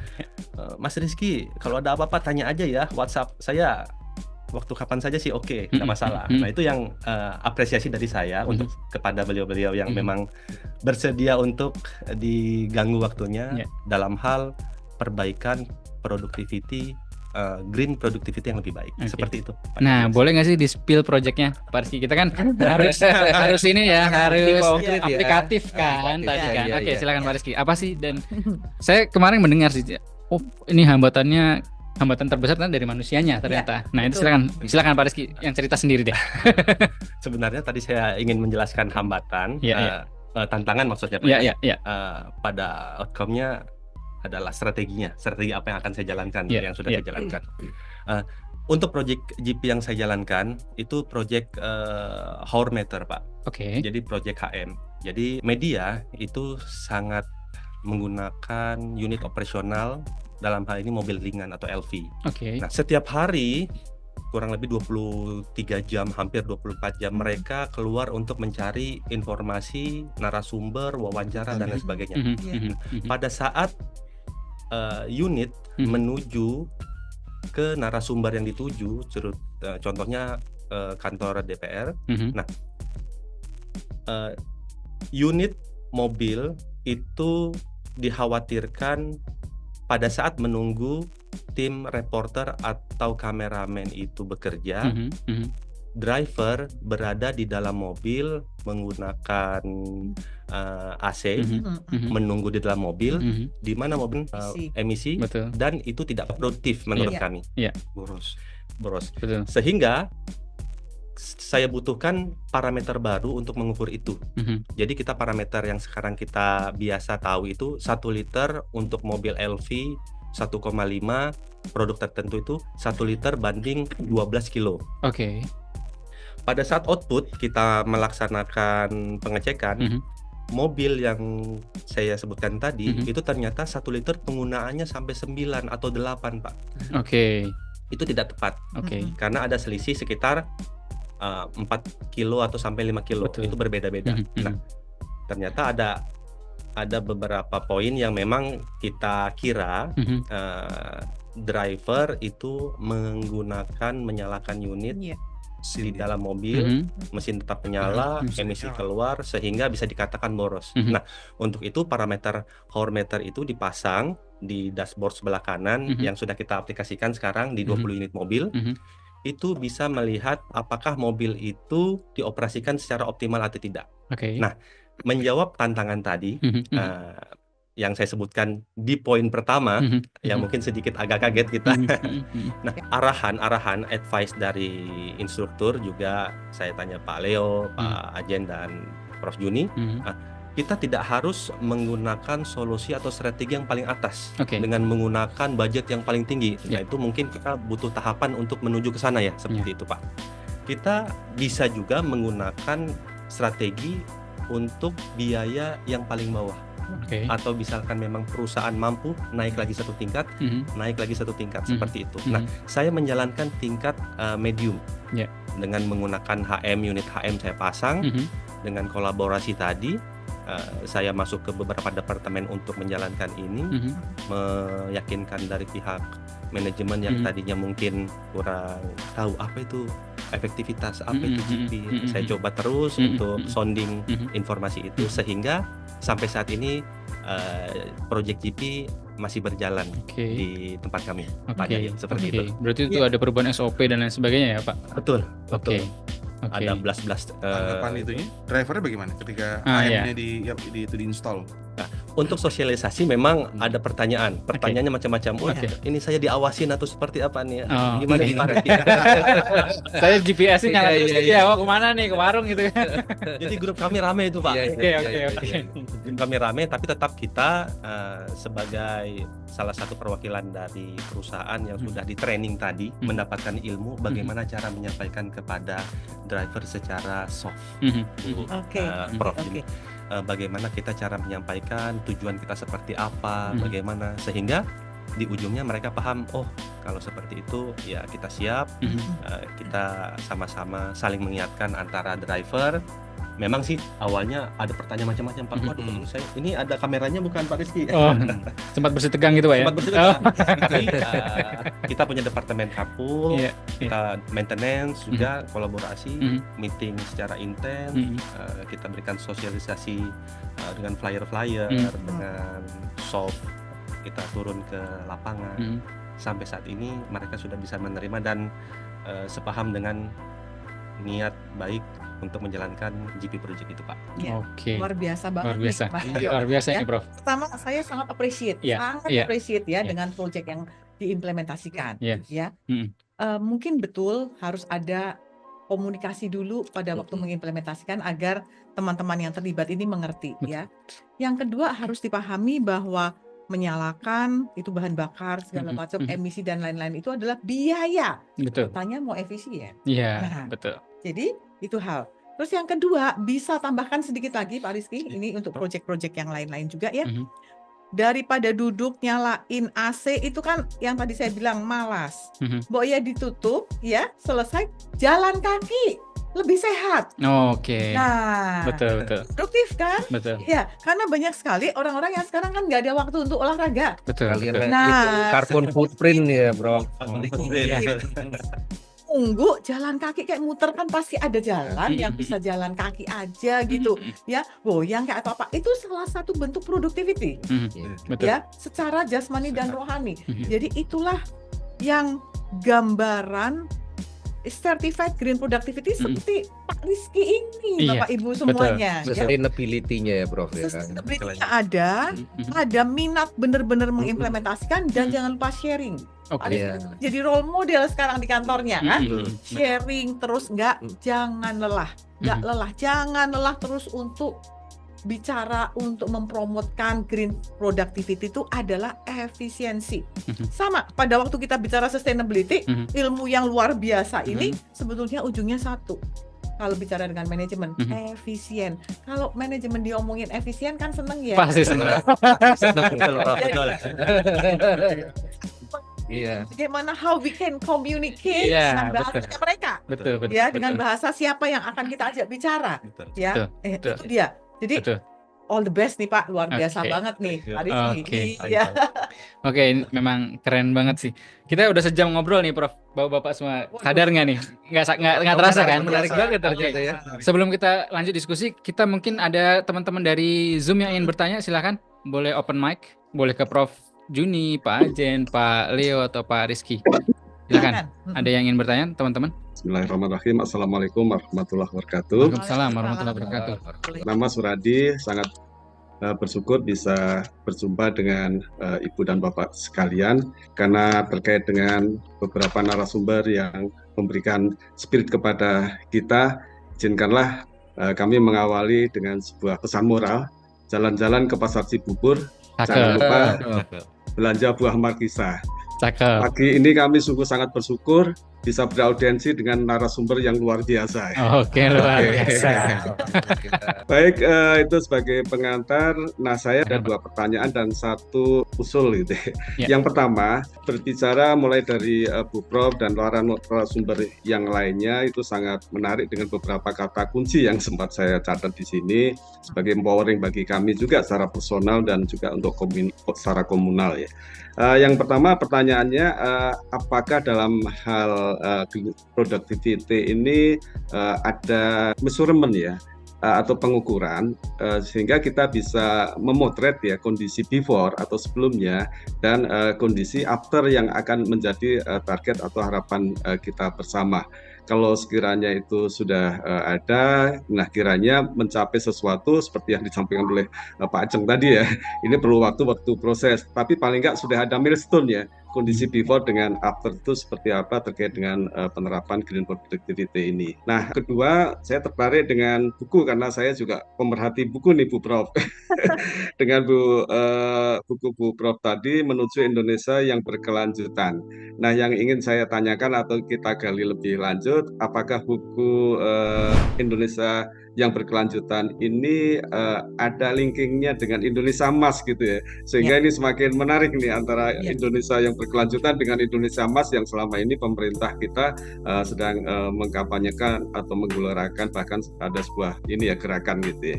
Nah, yang ketiga terkait dengan usulan atau saran saja, saya yakin kita sepakat, narasumber juga sepakat ya, bahwa green productivity ini untuk bisa membudayakannya tentu saja di lapangan itu terutama dari Pak Rizky tadi ya sebagai praktisi akan muncul ya improvement atau inovasi yang timbul gitu ya. Nah, tentu saja hal ini perlu diwadahi sehingga perlu ada ajang ya Innovation Award terhadap inovasi atau penerapan ya green productivity ini. Nah, ini bisa mulai diinisiasi. Ketika itu bisa diselenggarakan secara khusus atau fokus itu lebih baik ya. Tetapi kalau tidak, tentu saja kita bisa memanfaatkan ya ajang-ajang inovasi yang berskala nasional yang saat ini sudah diselenggarakan oleh beberapa organisasi atau institusi. Demikian yang bisa saya sampaikan. Kami ucapkan banyak terima kasih. Cuci tangan sampai bersih. Cukup sekian, terima kasih.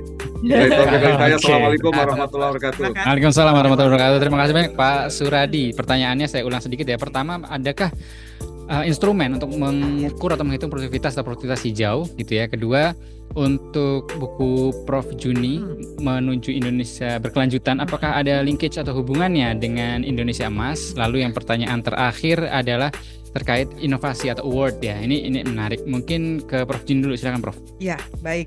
Saya coba menjawab yang beberapa ya. Before and after project itu selalu kami tekankan dalam kelas pada waktu kita sosialisasi green productivity maupun persiapan project.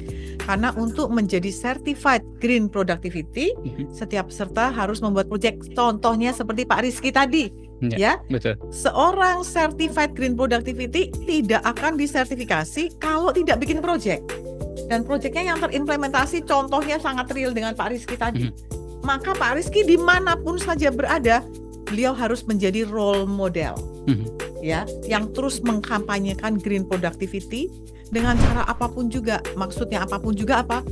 Kalau dikasih tahu nggak bisa, bikin sistem kayak tadi. Betul. Tapi dikomunikasikan, bikin aturan, bikin kebijakan. Jadi harus punya banyak akal. Ya. Setiap project punya pengukurannya tersendiri, Pak Suradi. Ya, tergantung projectnya. Tetapi selalu kami tekankan, sebelumnya kondisinya seperti apa, masalahnya seperti apa, dan setelahnya seperti apa harus dapat diukur.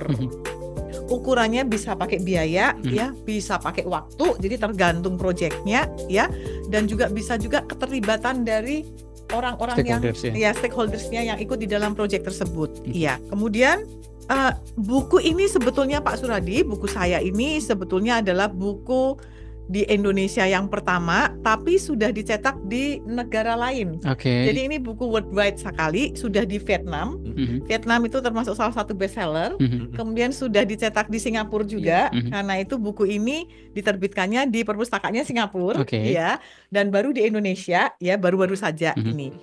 Memang di Indonesia, Vietnam dan Singapura ini konteksnya langsung kami ganti ke setiap negara. Oke. Spiritnya adalah sustainability itu adalah konteks global. Bumi kita cuma satu. Bicara sustainability sama-sama punya tanggung jawab. Betul. Jadi pada waktu membuat buku kita sesuaikan dengan Singapura, Vietnam dan Indonesia. Dan di Indonesia sangat jelas bahwa peruntukannya memang untuk generasi muda dan mempersiapkan mereka memahami sustainability yang terimplementasi menuju Indonesia emas. Oke. Ya.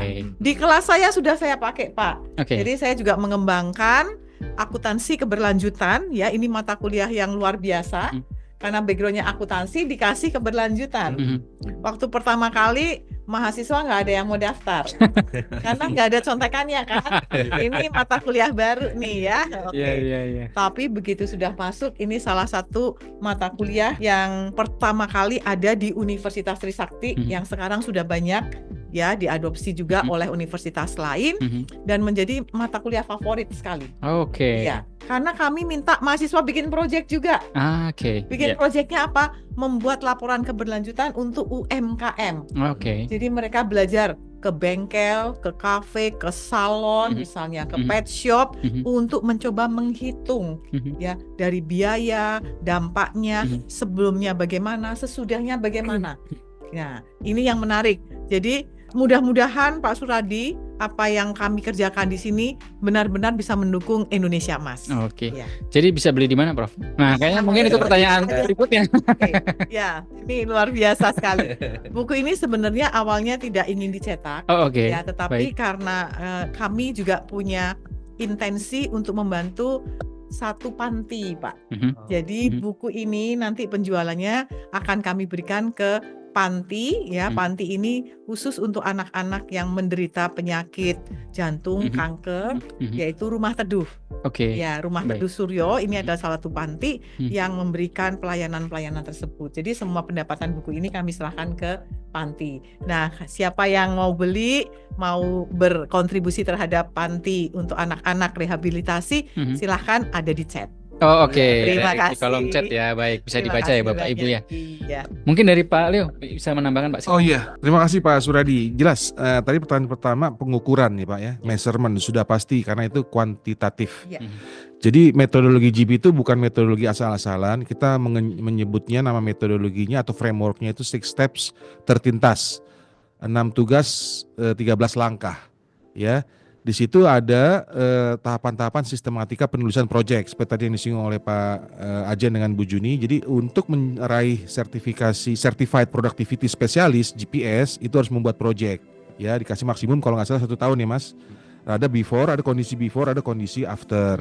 Nah, perlu diketahui kalau untuk produktivitas itu kan rumus bakunya kan output dibagi input ya. Ini untuk di kelas nih, pelajaran di kelas. Sekedar informasi aja, output dibagi input ya untuk produktivitas. Ya, nah sementara di produktivitas hijau output itu sama dengan input dikurang waste. Itu rumus bakunya ya secara generik. Ya, nanti dikondisikan tergantung proyeknya masing-masing. Jadi output kalau di produktivitas hijau atau di green productivity itu output sama dengan input kurang waste ya. Jadi kalau dikembalikan ke rumus produktivitas, output sama dengan input kurang waste dibagi input. Ya, jadi kalau misalnya Anda katakan ada suatu produsen tempe ya memiliki input dari kedelai yang menjadi produk tempe ya. Tempe yang dalam bentuk plastik tuh ya, tempe untuk nanti kita goreng di rumah atau kita dijual. Katakanlah 100 kilo, dia menghasilkan waste berapa? Katakanlah 20 kilo. Berarti kan output bersihnya itu kan 100 kurang 20, berarti 80. Nah, dibagi input, output kan dibagi input ya, penyebut dan pembilang. Berarti 80 dibagi 100, berarti produktivitas hijaunya kira-kira 80%. Sudah termasuk green di situ di dalamnya. Itu sederhananya seperti itu, Pak. Jadi yang namanya green productivity itu membawa dampak positif. Jadi kita bisa tahu seberapa banyak sih produktivitas kita itu yang bersinggungan dengan lingkungan. Ya, seperti itu. Jadi produktivitas naik, tapi dampak lingkungan juga terkendali. Kalau bisa menurun risiko environmentalnya itu loh ya, seperti itu. Nah itu yang terbuka lah semua peserta itu, oh ternyata seperti ini metodologinya, dan ini menarik sebenarnya. Betul. Ya sementara ini kita kan fokusnya produktivitas dalam pengertian laba ya, Betul. laba, mencetak laba besar ya, investasi besar. Tapi gimana dengan dampak lingkungan, ekosistem? Nah itu kan externalities, environmental services itu nggak masuk dalam mekanisme pasar, itu harus ada koreksinya. Oke. Nah koreksi pasar dalam pengertian disiplin ilmu ini itu adalah green productivity, karena itu langsung tertulis. Ya ada terbukti dengan project simple tepat guna ini seperti hours meter ini untuk pengendalian bahan bakar dari kendaraan operasional TV1. Di small investment ya, small teknologi tapi tepat guna. Sama seperti di Swan off ya, kalau di pengendalian untuk peralatan listrik itu switch on switch off untuk mengendalikan misalnya peralatan listrik kita AC maupun televisi, peralatan elektronik lain dari jarak jauh, sehingga kalau ketika tidak dipakai ruangan kosong bisa kita matikan menggunakan smartphone seperti itu ya. Jadi dia small device tapi sangat bermanfaat seperti itu ya. Dan jangan Impactful. lupa small waste itu biaya ya. Nah itu biaya, betul, setuju. Biaya. Terbuat biaya. Nah, Ngapain biaya itu betul. semuanya biaya. Betul. Makanya kalau ditarik ke tradisional akunting, tadi kan Prof menyinggung masalah akuntansi hijau ya, akuntansi berkelanjutan. Nah di dalam GP ini itu ada namanya semacam non tradisional accounting ya. Ya istilahnya akuntansi berkelanjutan. Nanti toolsnya itu namanya material flow cost accounting (MFCA). Nanti bisa kita bahas di dalam kelas kalau Anda teman-teman tertarik ya dengan dunia ini. Ini cuma spill aja ya. Ya kalau mau detail harus ikut kelasnya. Harus ikut kelasnya. Gitu. Oke, tadi lalu ada inovasi ya dari Pak Suradi, dan ini mungkin PR kita bersama di pemerintahan ya Pak Ajin ya, karena sampai sejauh ini apa sih ibaratnya kan yang diperoleh oleh misalkan perusahaan atau UMKM yang menerapkan GP atau konsep green productivity, apa sih reward bagi mereka? Nah itu mungkin salah satu yang harus kita kolaborasi, atau ada yang disampaikan, silakan Pak Ajin. Iya baik, ya terima kasih Pak Suradi tadi usulannya sangat baik dan ini sangat challenging buat kami ya, dalam artian bahwa memang kalau kita berbicara tentang penilaian atau awarding ini pastinya akan ada beberapa indikator yang secara formal harus disampaikan dan juga diketahui oleh pihak-pihak atau halayak ramai. Bagaimana tadi juga dalam diskusi kita juga sudah disampaikan oleh Pak Leo sebagai contoh, mungkin nanti GP bisa kita masukkan ke dalam proper. Nah, seperti itu salah satu contoh pertama. Kemudian yang kedua juga dari kita sendiri di Kemnaker kita juga sudah memiliki awarding terkait dengan pemberian penghargaan produktivitas kepada perusahaan baik itu di level besar, menengah dan kecil. Yang mana memang dalam salah satu indikator penilaiannya itu faktor GP kita juga masukkan, tapi memang belum merupakan satu hal yang utama. Dan ini bisa menjadi PR kita bersama. Tadi juga sudah disampaikan oleh Mas Cahyo dan Pak Leo juga. Kita udah spill nih Bapak Ibu sekalian. Jadi karena udah spill, setelah kita podcast ini tolong mendaftar untuk ikut training Green Productivity. Karena tahun ini kalau tidak salah akan ada cukup banyak kesempatan dari P3D Jakarta untuk melaksanakan Green Productivity. Gratis ya. Dan for free. Tidak ada. Bapak Ibu. Jadi kalau kita mau belajar metode before afternya, ketemu dengan tadi MFCA atau akuntansi berkelanjutan dan alat teknik metode peningkatan produktivitas lainnya yang akan digunakan untuk mensupport 6 langkah 13 tugas dari Green Productivity Scheme atau skema dari Green Productivity. Nah, saya spill sekalian langsung saya highlight nih. Ikut training GP Bapak Ibu. Iya. Makasih Mas Cahyo. Baik, terima kasih banyak Pak Ajin. Sebentar Prof, kayaknya ada yang mau nanya lagi Prof. Waktunya habis Prof. Kita persilakan. Ada yang angkat tangan silakan. Selamat pagi semua. Pagi. Izin memperkenalkan diri, nama saya Wiwin. Kebetulan saya dari praktisi UMKM ya. Dan bicara mengenai green productivity, kebetulan saya punya namanya Zero Waste Coffee Project, Pak. Nah, jadi ini berkaitan dengan vokasi praktek green industry ini. Saya ingin sharing aja, Pak, dan saya ini berkaitan dengan Pak Leonard, Pak Ajen, karena ini nanti relate nih ya. Jadi ini saya kebetulan dulu pernah handle kafe ya di daerah Cipete. Ini mengenai limbah. Mengenai limbah ampas kopi. Itu baik. Senin sampai Kamis itu 3 kilo. Kalau Jumat, Sabtu, Minggu bisa 4 sampai 5 kilo. Bayangkan kalau 10 hari itu udah let's say udah 30 kilo. Nah itu dulu adalah masalah kami di kafe itu bisa sampai numpuk di pot bunga. Nah, jadi itu adalah satu. Yang kedua juga biji kopi kalau kita nggak simpannya dengan rapat itu hilang harga dirinya, yang artinya tidak bisa lagi diolah. Nah itu adalah juga masalah kami di kafe. Nah untuk itu kebetulan saya dulu di IO, jadi saya sempat belajar bagaimana mengolah limbah jadi sabun. Nah jadi limbah ini saya olah jadi sabun, jadi pewangi ruangan, jadi coffee oil, juga jadi aromaterapi. Nah ini akhirnya saya bundling dan saya kan jadikan sebuah program. Dan alhamdulillah di kafe itu kita sering buka workshop pelatihan berbayar. Jadi saya ajarkan orang-orang yang mau belajar bagaimana mengolah ampas kopi. Dan saya juga pernah bekerja sama dengan beberapa dinas untuk pelatihan itu. Nah, yang ingin saya tanyakan kepada Pak Ajen terutama sertifikasinya itu seperti apa, karena kalau saya ini hanya mengajarkan ya Pak ya, mengajarkan selama ini saya bekerja sama dengan 12 kafe Pak. Saya mengajarkan mereka untuk mengolah hasil limbah kopinya untuk jadi produk value yang bisa jadi branding kafenya juga gitu. Nah ini masalahnya kalau dijual di marketplace kan nggak bisa, karena belum ada izinnya tuh BPOM harusnya. Jadi lebih dijadikan souvenir. Itu satu. Itu mengenai sertifikasinya. Yang kedua, ini tentang green productivity dan pelatihan. Ini saya kalau bisa bekerja sama, saya menawarkan kerjasama atau saya di bawah PPKD untuk pelatihan-pelatihan ke kafe-kafe ini kan masuk ke waste management kan Pak ya. Kalau tidak salah. Nah kebetulan saya juga kalau untuk pelatihan, alhamdulillah saya sudah bersertifikat. Jadi saya ingin ini menyeluruh Pak, jadi program menyeluruh karena kafe-kafe itu di daerah Cipete aja itu kalau dari pintu masuk Cipete sampai ke belakang itu ada sekitar 20 Pak. Bayangkan ampas limbahnya. Kan Horeca, industri Horeca itu kan penghasil limbah sampah terbesar Pak. Nah ini jadi yang ingin saya sampaikan. Bisakah saya bekerja sama dan menarik juga itu sertifikasi green itu nanti saya akan insya Allah saya akan saya ikut pelatihannya untuk dapat sertifikat itu. Tapi perihal produk turunan yang saya buat ini Zero Waste Coffee Project ini bagaimana Pak untuk ininya?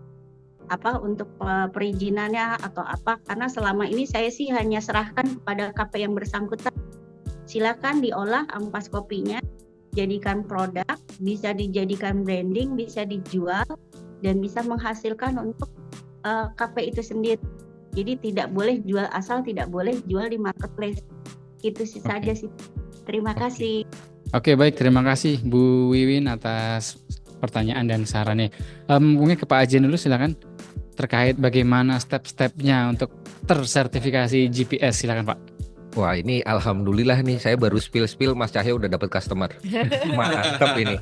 Ya oke, makasih Bu Wiwin atas pertanyaannya. Jadi ini pertanyaannya sudah terkait semua, tapi saya mau meng-highlight gini Bu Wiwin. Apa yang sudah Ibu Wiwin lakukan itu sudah selaras dengan prinsip green productivity, karena kita berbicara juga yang mungkin tadi belum kami diskusikan adalah terkait dengan added value atau nilai tambah. Jadi nilai tambah dari waste ini tadi yang sebagaimana disampaikan oleh Prof bahwa waste ini juga punya nilai. Nah, tapi nilai yang belum teroptimalkan inilah yang sudah Ibu lakukan. Jadi ini menjadi added value dari produk-produk olahan waste dari limbah biji kopi. Nah, kemudian kalau untuk tahapannya Bu Wiwin, kita kalau secara formal berbicara bahwa ini podcast kita bisa sampaikan bahwa ini adalah muara awalnya kita menjadi seorang certified green productivity specialist. Ini adalah bentuk sosialisasi di mana kita membangun awareness terkait dengan apa sih green productivity. Kemudian nanti diikuti dengan training. Nah, ini tugasnya dari Pak Cahyo dan tim, bahwa memang kami dari Professional Certification Agency for Productivity Indonesia hanya melaksanakan proses sertifikasi. Kami tidak berhak untuk memberikan pelatihan atau training. Oleh karenanya kami juga melakukan kerjasama dengan Pusat Pengembangan Produktivitas Daerah Jakarta, dibantu dengan Prof. Juni, Pak Leo dari Trisakti Sustainability Center untuk menyelenggarakan pelatihan Green Productivity. Itu langkah kedua, Bu Wiwin. Jadi kalau nanti mau disertifikasi, Ibu ikut pelatihannya dulu yang dihandle dari tempatnya Pak Sani dan Pak Cahyo.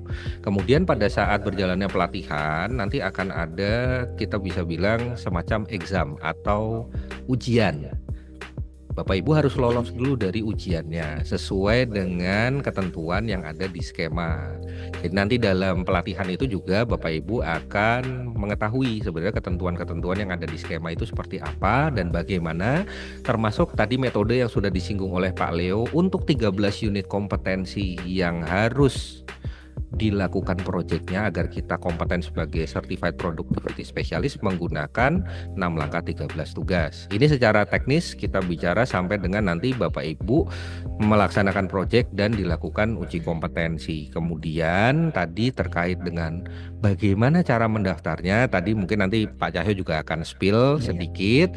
Kemudian nanti Ibu Wiwin juga bisa berkoordinasi. Karena ini saya melihatnya juga Pak Cahyo mungkin ini ada peluang untuk kolaborasi untuk melakukan in-house training karena ini ada 20 kafe sebagaimana yang tadi disampaikan oleh Bu Wiwin. Ini merupakan satu modal awal yang besar di mana kalau kita lihat sebaran peluang yang ada di Jakarta untuk peningkatan green economy sendiri ini sangat bagus sekali. Betul. Dikarenakan memang kalau kita bicara tentang peningkatan green economy ini kan inisiatifnya kalau tidak kita mulai kapan lagi? Kita harus berani sebagaimana tadi dikatakan oleh Prof. Juni ya.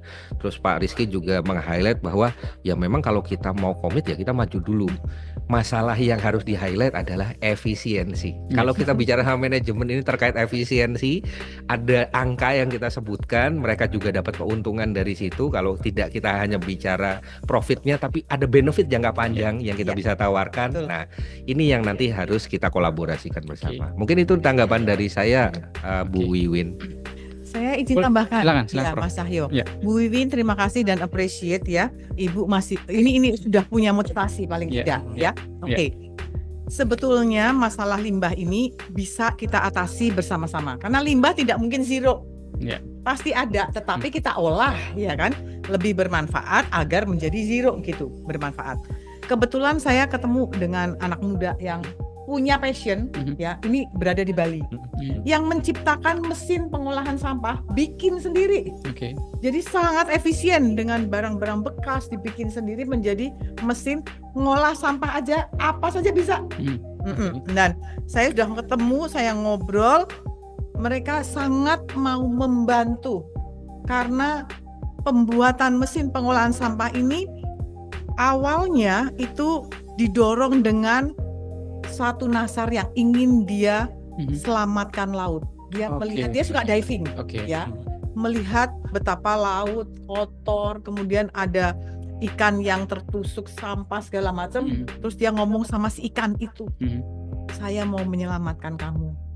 Nah, maka dia mencoba dengan segala macam cara membuat mesin-mesin ini dan membantu banyak sekali institusi. Jadi setelah ini Bu Wiwin, saya akan ngobrol bagaimana caranya membantu di lingkungan Ibu yang 20 kafe luar biasa agar sampah kopi itu bisa dipakai, sampah-sampah apa aja bisa dikelola kembali ya, dengan investasi yang sangat terjangkau dan manfaatnya lebih besar.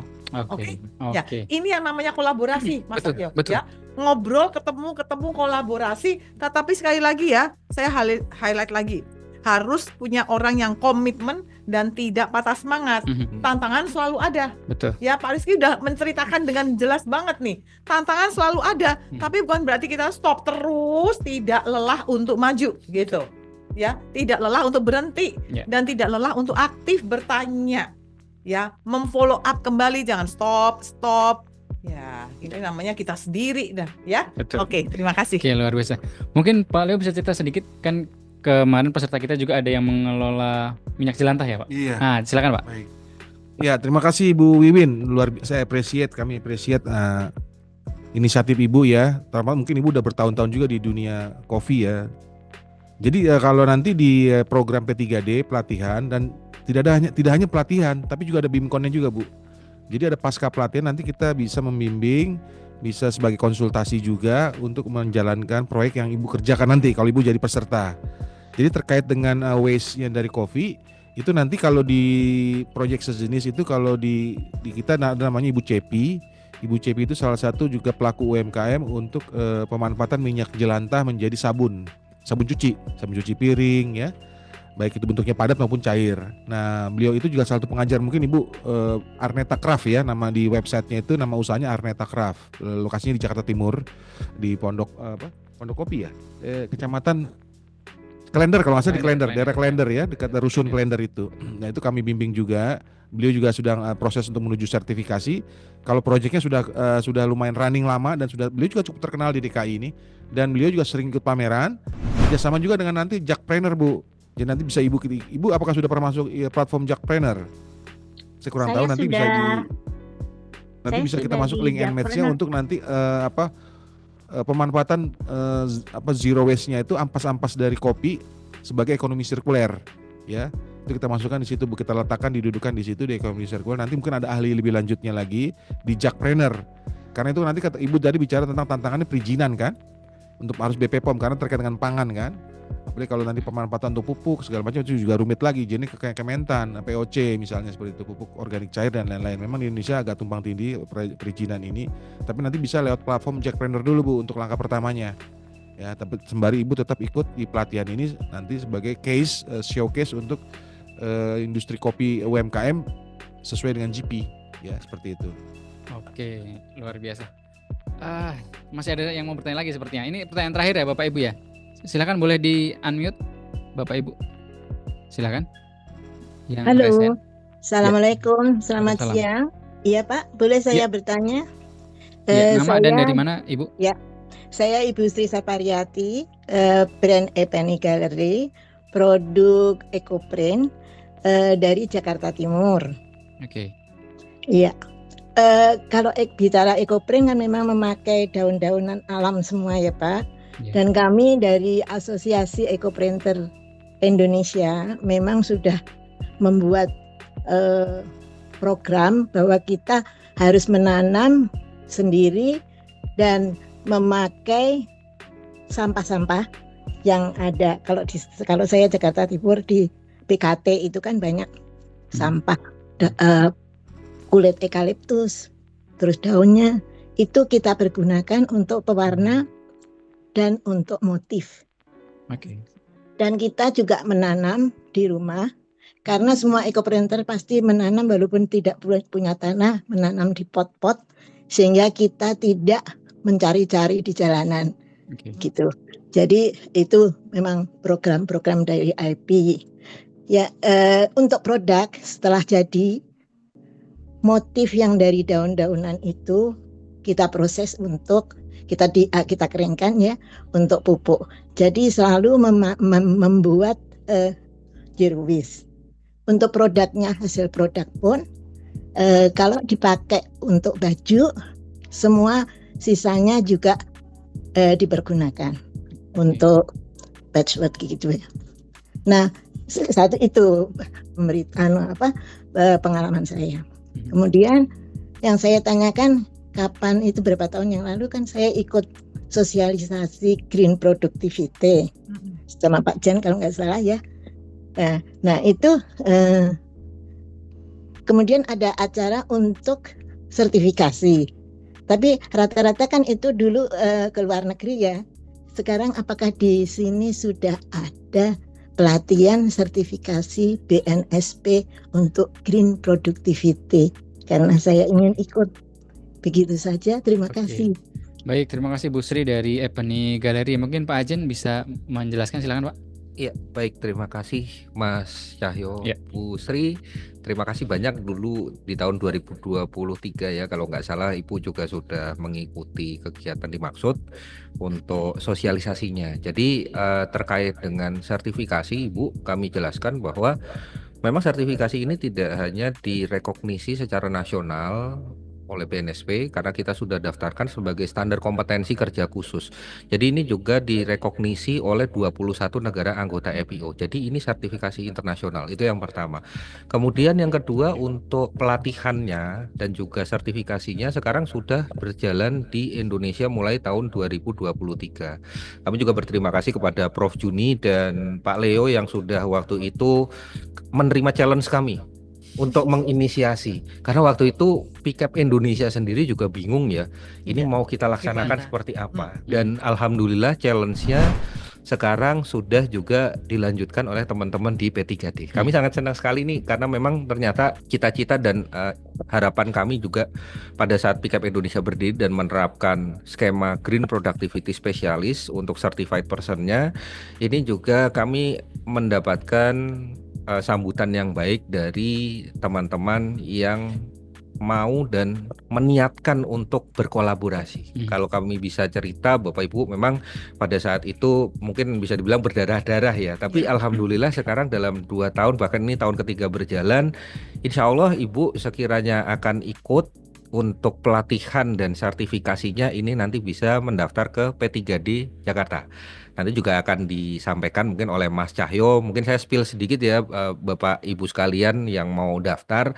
Jadi dipantengin aja sosmednya P3D ini yang ada di flyer ya Mas Cahyo ya kalau nggak salah. Nah itu nanti akan ada informasi-informasi terkait dengan pelatihan-pelatihan apa saja yang Bapak Ibu bisa ikuti.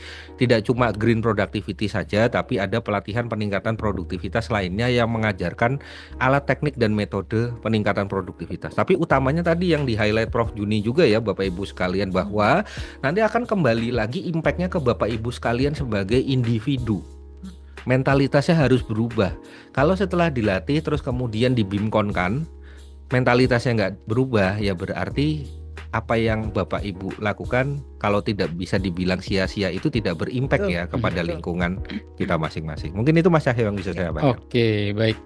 Ya ini waktu terus berjalan dan sebagai penutup ya, terima kasih ya Bu Sri dan Bapak Ibu sekalian yang sudah bertanya. Jadi di P3D memang ada cukup banyak pelatihan, tidak hanya Green Productivity, ada yang lainnya juga. Jadi Bapak Ibu silakan sesuaikan dengan apa yang Bapak Ibu butuhkan. Dan jika ingin mendaftar di pelatihan GP, silahkan ketika Bapak Ibu klik linknya, diisi nama biodata dan lain sebagainya, pilih Green Productivity pelatihannya gitu ya, supaya nanti tersortir oleh kami sehingga Bapak Ibu bisa kami undang untuk ikut pelatihan GP atau Green Productivity. Dan karena waktu juga sudah semakin siang Bapak Ibu, sebelum kami tutup mohon pesan terakhir nih, misalkan dari Pak Rizky untuk teman-teman industri yang lain. Kira-kira apa sih pesan-pesannya dan testimoninya seperti apa buat teman-teman semua? Silakan. Oke, baik, terima kasih.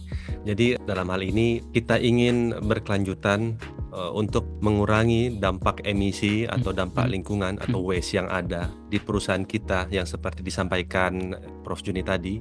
Setiap perusahaan itu pasti ada output yang tersisa. Nah, pertanyaannya apakah kita bisa manfaatkan output itu, ataukah kita bisa menggunakan atau output itu kita gunakan kembali untuk kita bisa berinovasi dalam hal green productivity. Itu setiap perusahaan itu berbeda. Nah, untuk itu kita harus mendapatkan informasi keilmuan itu melalui P3D dengan instruktur, mentor-mentor yang sudah berpengalaman dan juga diawasi oleh kementerian. Kita yang awalnya tidak tahu, saya terutama yang meskipun saya background pendidikan lingkungan dan pengalaman pekerjaan lingkungan, ternyata ada hal-hal baru yang disampaikan oleh instruktur atau mentor kita seperti itu. Dan di tengah perjalanan ada hal-hal update pun kita juga tersampaikan ke kita. Jadi sehingga kita bisa mengimprove di pertengahan jalan, merevisi atau memperbaiki atau menyempurnakan hal-hal yang sudah berjalan tadi. Nah, untuk itu dari saya, alangkah baiknya kita bisa mengikuti program yang sudah dijalankan oleh P3D dan dari pihak kementerian juga, di mana saya sendiri merasakan cara beliau menyampaikan, tools yang dipakai itu sangat nyaman, Bu, atau Bapak sangat nyaman. Yang saya pandang awalnya, wah ini materinya nih cukup berat nih. Tapi cara penyampaiannya beliau itu bisa mengikuti kita, bisa mengikuti alur dan juga update berdasarkan perkembangan dari global, internasional. Kita bisa tukar pikiran di situ, kita bisa kolaborasi di situ, sehingga yang tadinya kita tidak tahu menjadi tahu, dan kita bisa mengaplikasikan itu di perusahaan tempat kita bekerja atau di UMKM yang bisa kita manfaatkan atau bisa kita kurangi waste-nya untuk menjadi lebih Bermanfaat, ekonomis ya. atau lebih bermanfaat, seperti itu dari saya. Oke, terima kasih banyak Pak Rizky. Pak Leo, silakan Baik, Pak. saya hanya singkat aja. Jadi gini, jadi terkait pelatihan produktivitas hijau atau green productivity atau pelatihan produktivitas, kami hanya bisa menghantarkan 20% dari keberhasilan Anda. Ya, itu namanya dalam manajemen kehidupan ini, dalam manajemen perubahan yang tiada henti ini, pelatihan itu atau pembangunan kapasitas atau capacity building itu kira-kira hanya membawa 20% dari rencana keberhasilan Anda. 80% Anda nanti yang kembangkan sendiri. Ya, di industri Anda masing-masing dengan segala macam komitmen yang dibutuhkan, effort yang Anda keluarkan. Jadi jangan terlalu berharap bahwa apa yang disampaikan dalam pelatihan itu 100% akan berhasil, tidak, hanya 20%. Ya, dari secara teori empirik itu 20% pelatihan, pengembangan kapasitas, sisanya 80% Anda sendiri yang kerjakan dengan kemauan keras, komitmen yang tinggi. Termasuk ya Anda lihat situasi dunia sekarang, ekosistem kita sudah sangat kritis. Nah, butuh partisipasi Anda dari sisi industri, mau UMKM, industri menengah, industri besar, komitmen tinggi, passion yang itu yang penting, passion di bidang ini, itu yang nomor satu ya. Jadi 80% itu di real life, di best practice Anda ya. Kami hanya bisa menghantarkan 20%, seperti itu. Oke. Kira-kira demikian. Pak Ajen silakan.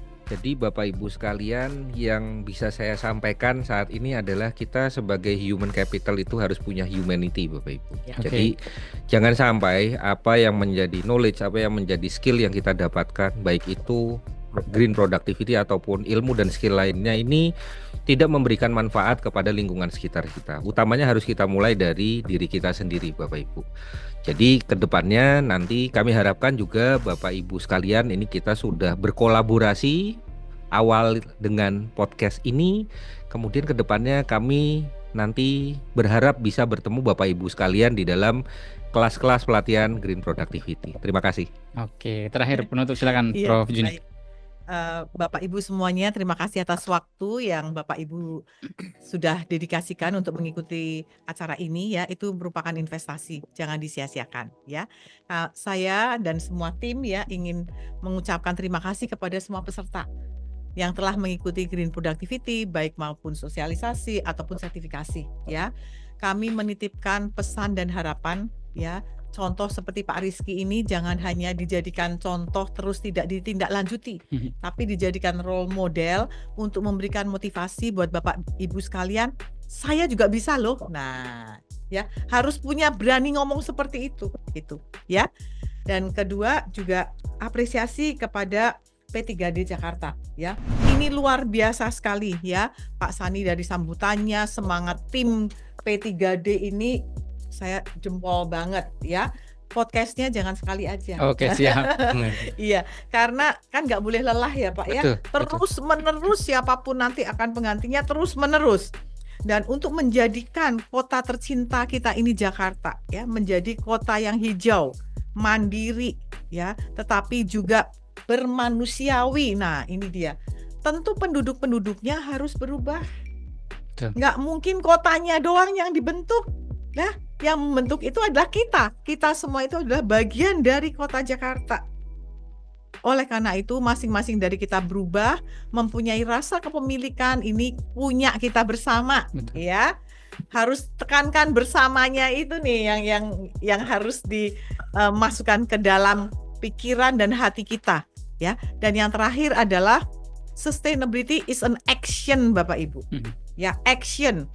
Sesuatu yang perlu ditindaklanjuti dan diukur dampaknya sehingga activity yang kita lakukan benar-benar berdampak positif, mengurangi dampak-dampak yang negatif sehingga semuanya menjadi produktif, bukan kegiatan-kegiatan yang sia-sia belaka. Terima kasih. Oke, luar biasa. Terima kasih Prof. Juni, Pak Ajen, Pak Leo, dan Pak Rizky sudah hadir. Jadi jangan lupa Bapak Ibu yang ingin mendaftar di pelatihan di P3D, silahkan klik link yang sudah disampaikan oleh rekan kami di sana. Bapak Ibu bisa klik, dan kalau mau mengetahui apa sih pelatihannya, isinya dan lain sebagainya, Bapak Ibu bisa follow dari Instagram P3D _produktivitas_Jakarta, dan jangan lupa subscribe di YouTube kita P3D DKI Jakarta, karena di situ ada banyak sekali informasi yang bisa Bapak Ibu gali, dan alhamdulillah kami juga sudah cukup banyak memberikan banyak sharing ya terkait materi-materi yang sudah pernah diajarkan di kelas dan lain sebagainya, sehingga Bapak Ibu mungkin belum berkesempatan datang ke sini atau bukan warga Jakarta nih Prof, bisa ke sana. Karena memang kami dilimitasi oleh APBD Jakarta hanya untuk warga Jakarta. Tapi Bapak Ibu bisa mengikuti dari seperti ini, podcast, YouTube, Instagram, dan lain sebagainya, karena kami ingin memperbesar dampak. Walaupun kami terlimitasi secara anggaran, secara tusi dan lain sebagainya, tapi dampak kan bisa diperbesar, Prof. Seperti itu. Betul sekali. Jadi tetap kita ingin memperbesar dampak. Kami berharap Bapak Ibu semua bisa ikut bersama-sama kami, berkolaborasi, berkontribusi untuk Jakarta yang lebih baik, Jakarta yang lebih hijau, dan tentu saja Jakarta yang lebih produktif. Sampai jumpa di podcast berikutnya, di podcast Produktivitas Jakarta pada kesempatan yang lain. Terima kasih. Assalamualaikum warahmatullahi wabarakatuh.